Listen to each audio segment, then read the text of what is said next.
Hello guys, in today's video, I'm gonna show you how to withdraw from PayPal to card. Without further ado, let's get started. So first, go to your PayPal app, then tap on your balance.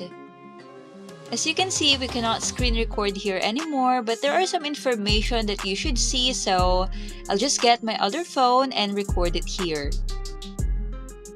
So basically, this is what you're gonna see. You just have to tap on transfer money. Then you can just tap on any of your linked bank account here. If you haven't linked a card yet, you can just link it right here.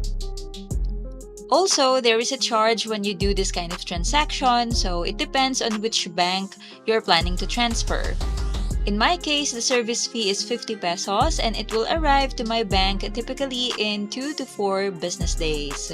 Another thing is it says here that all transfers are subject to review and could be delayed or stopped if ever they find an issue. So if you're okay with all that, just tap on your card, then tap on next. Then you just have to enter the amount that you want to transfer. But there's actually a minimum of $50 each transfer. So obviously, as you can see, I can't make a transfer here because my balance is less than $50. But if you have enough funds, that's basically what you just need to do. And that's it. If you find this tutorial helpful, please consider hitting the subscribe button. Thank you and see you on our next video.